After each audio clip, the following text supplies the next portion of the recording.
Okay, so we are in section 1.3. We're going to be talking about linear functions and slope. Okay, so let's kind of first start off by defining slope. Okay, and I want a math definition, right, which usually includes a formula. Okay, so when I say find the slope, okay, the slope, we usually use the letter M to represent slope. Okay, not sure why. That's just what we have to work with. You can look that up. I don't think there's a consensus on why you use M for slope, but whatever. Anyway, that's beside the point. So the slope of a line, okay, or the measure of steepness of a line containing points x1, y1, and x2, y2 is given by the formula m equals y2 minus y1. In other words, you're subtracting the y values. You're finding the difference in the y values over x2 minus x1. Okay, finding the difference in the x values. Okay, and it actually doesn't matter if you decided to reverse this around, as long as you put the numbers in the same order, right? So you want y2, y1, x2, x1, or flip it around, y1, y2, x1, x2. Okay, so either way works, doesn't matter. Okay, so I want to do an example now. First example. Let's find the slope of the line that contains the points 9, 4, and -1, 2. 9, 4, and -1, 2. Okay, well, I'm going to label this my first x, my first y, my second x, and my second y. The slope is found by using the formula y2, which we say is 2, y1, which we're saying is 4,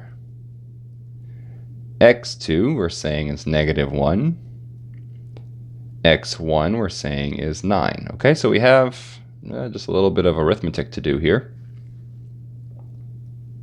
2 minus 4 is -2.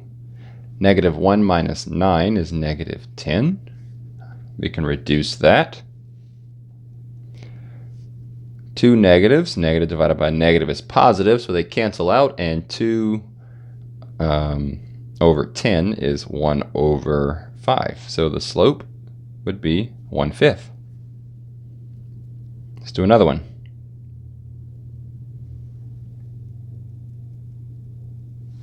Okay, let's find the slope of the line that contains the points -9, 8, and 7, -6. Okay, we're going to use the same formula. We need to label this x1, y1, x2, y2. So my slope is, let's do y1 first. y1 minus y2. Notice I didn't mess this up, right? We knew this had to be a minus from the formula, and this has a negative. So there's actually two of them back to back. So be careful to not forget that second one. It's a pretty common mistake. Okay, and then we have x1 minus x2. Okay, and then remember, whenever you have two signs back to back without a number in between, you can simplify it. If they're the same sign, you can rewrite it as a plus. If they're different signs, you can rewrite them as a minus. So this comes out to be 8 plus 6 over -9 minus 7. 8 plus 6 is 14. -9 minus 7 is -16. Okay, so you have a positive over a negative. So the result will be negative. And 14 over 16, they're both divisible by 2, so that's 7 over 8. So -7/8 would be the slope of the line that goes through those 2 points. Okay, so let's talk about some special cases. All right, so sometimes we are given a horizontal line And of course, what does that look like? That's a straight side-to-side line, right? That's a horizontal line. And if you notice, any points on there, okay, the x values may be different, but the y values will end up being the same, okay, because they're the same height, okay? No matter where on the graph, they're the same height because it's horizontal. You're not going up or down any. Okay, so since that's the case, you will typically see a horizontal line given by the equation y equals whatever that y value happens to be. Okay, so I'm just going to use b for now. That could be something like y equals 3, right? Y equals 3 just means you have a line when y is 3. And it's horizontal. Yeah, it's not a perfectly straight line, but you know, I'm trying. Okay, so what I want you to know from this though is what about the slope? Okay, the slope of a horizontal line is always 0. The slope of a horizontal line is always 0. That's what the equation will always look like. It's a horizontal line. Okay, so you want to associate those three ideas together. Horizontal line, y equals a number, no x, just y equals a number, and the slope is 0. Let's contrast that with a vertical line. Okay, well, vertical lines look like this, right? They're straight up and down, and if you think about these points, the x values stay the same, but the y values will change. Okay, because the height is the only thing that's changing. It's not changing left to right. Okay, it's not changing horizontally. Okay, so what does the equation look like? Well, notice the x value is fixed. So typically you see the equation as x equals some fixed number. Okay, no y is available. No y is present. X equals something, a number. Okay, so that would be the equation. And what about the slope? Well, in this case, you'd say the slope is undefined. I like to think about it like one of those amusement park rides. Okay, if let's say you have an amusement park ride, right, and you go up and then you fall down, right, something like that. Yeah, something like that, right? Tick, tick, tick up, and then you go down real fast, right? That has a slope, a very particular slope. It's kind of a scary slope, right, depending on how steep it is.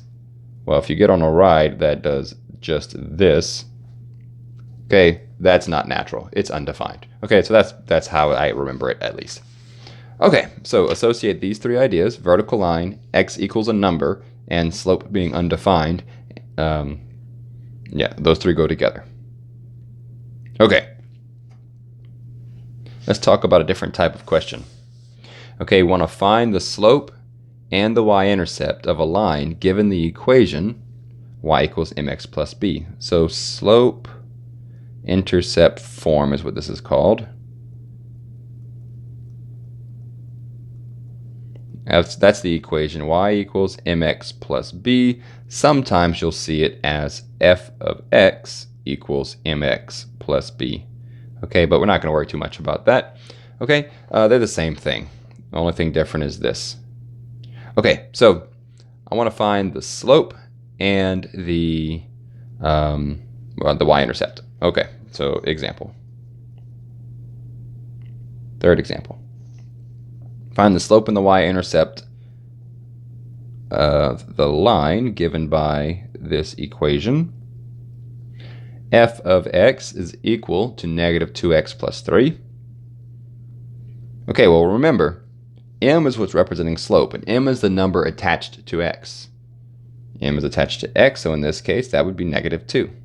So my slope is negative 2. Okay, the y-intercept, well, this is a little fun fact. Write the whole word out. Intercept. Okay, the y-intercept is the point 0, comma, b. Okay, b. That's always going to be the case. If you have an equation in slope-intercept form, b is going to be that y-intercept. Okay, so in this particular case, it's a 3. So 0, 3 is my y-intercept. All right, that wasn't very complicated. Let's do another one.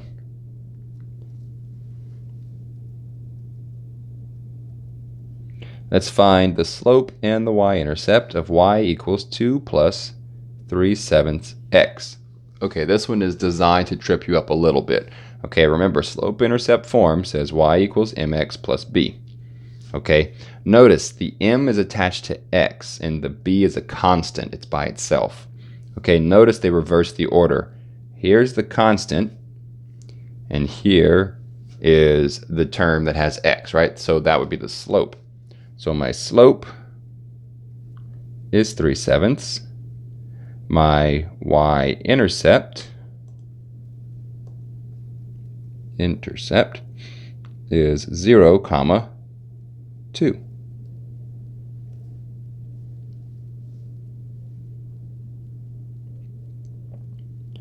Okay, let's go on to example number 5. Let me write that correctly. There we go, example 5. All right, let's find the slope and the y-intercept.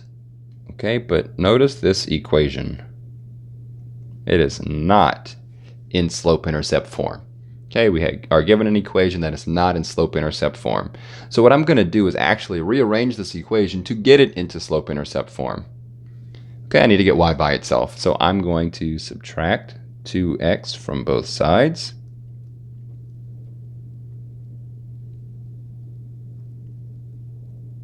All right, left with negative 3y on the left, right, because these two canceled.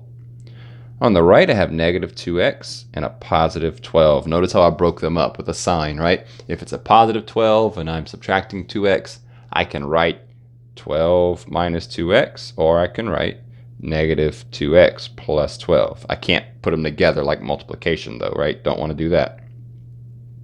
Okay, and then I'm going to divide everything by negative 3.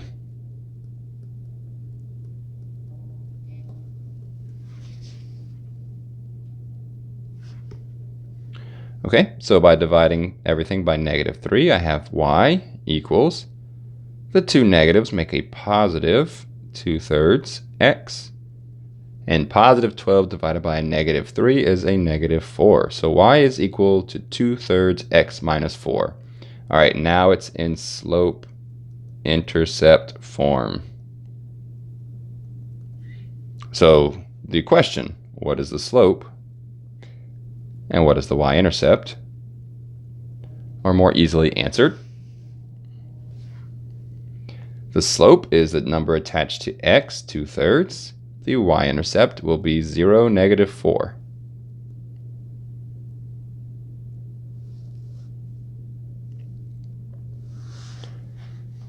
Okay, let's do another one of those. So example 6, find the slope and the y-intercept. 5x minus 2y plus 9 equals 0. Okay, this is the same issue as before. We do not have this in slope-intercept form, so we need to actually do some rearranging. I need to get y by itself. The easiest way to do that is to actually just move the y over. Okay, so I'm going to add 2y to both sides, so those can cancel. I'm left with a positive 5x and a positive 9 is equal to 2y, because 0 plus 2y is just 2y. Then divide everything by 2 to leave myself with 5 over 2x plus 9 over 2 is equal to y. Okay, and so from there, I know the slope is the number attached to x, which is 5 over 2, and my y-intercept is that constant 0, 9 over 2. All right, so putting a linear equation into slope-intercept form will allow me to find the slope and the y-intercept much easier.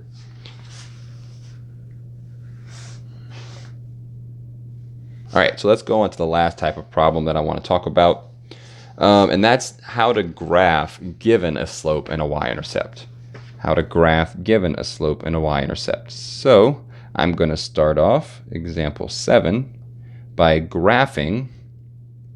Did that again. Let me do that the correct way. Example 7, there we go.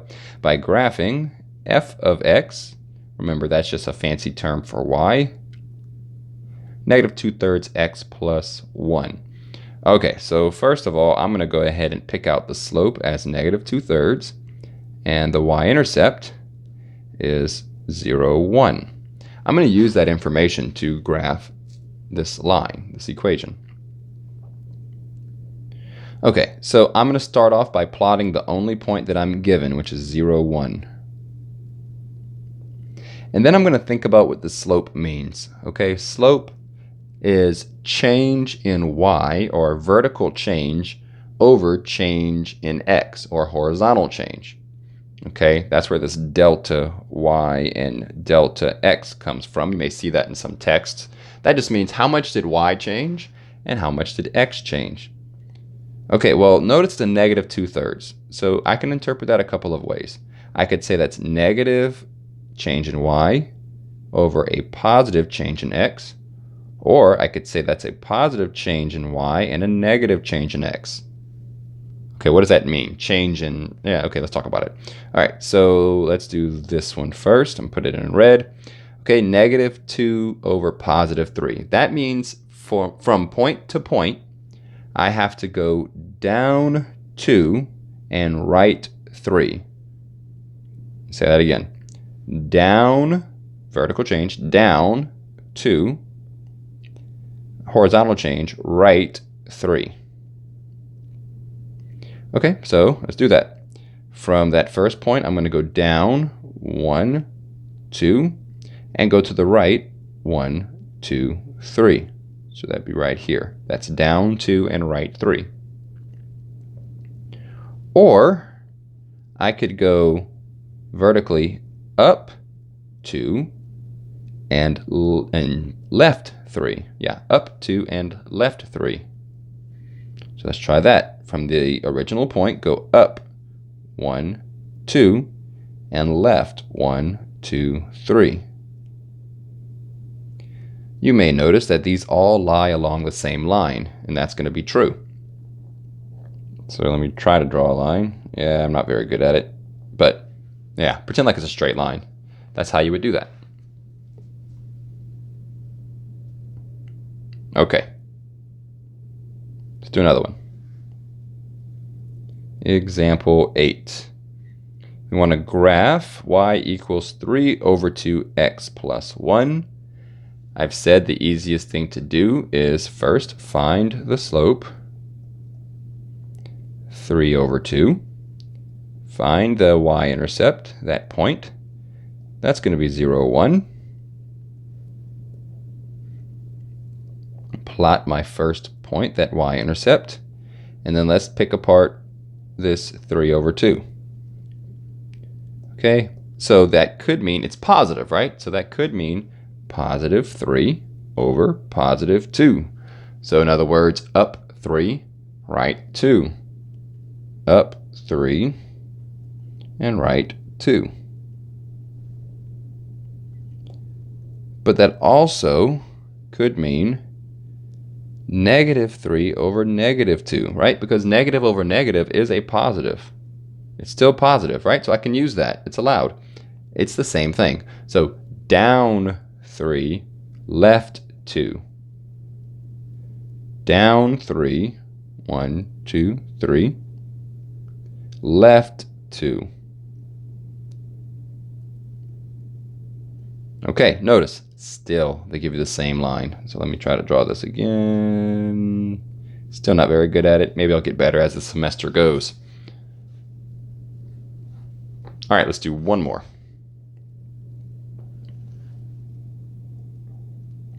Example 9. 5y minus 2x equals negative 20. Okay, so there are a variety of methods that we could use to graph this one. However, we're going to use the same method that we just have the past few times. We're going to write it into slope-intercept form, and then from there we'll find the slope and the y-intercept, plot the y-intercept, and find our next point using the slope. All right, so that was the strategy. Let's do it. Add 2x to both sides, so that I have 5y is equal to 2x minus 20. Divide through by 5. So y equals 2/5 x minus 4.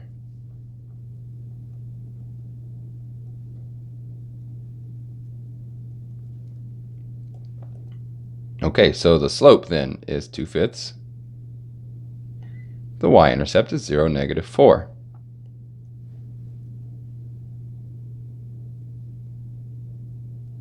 Okay, plot the y-intercept. Now for the slope, remember that 2/5 could mean +2 over +5, or it could mean -2 over -5. Again, two negatives make a positive, so that works as well. And the reason why you want to have those two options is because sometimes that's all you can work with, trying to fit it on a graph. Let's say that, just hypothetically speaking, you started off down here and there was no more graph left to work with. Okay, well, you can't go down 2 and left 4 or 5, right? You can't do that. There's no way to do it. So you have to go up 2 and then right 5, okay? So it just depends on what you're given to work with. All right, so anyway, let's do up 2, right 1, 2, 3, 4, 5. From that original y-intercept point. Here's a common mistake real quick I also want to go over. Sometimes people want to start counting from the origin and then go up 2 and then right 5, right? Don't do that. Go from that first point that you're given. Okay, let's go down 2 and then left 1, 2, 3, 4, 5. Okay, and there's our next line. Okay, so there we go. We talked a good bit about slope-intercept form and linear functions and how to use y-intercepts and slope to graph. Okay, so hopefully that'll help you get through your assignments related to this section.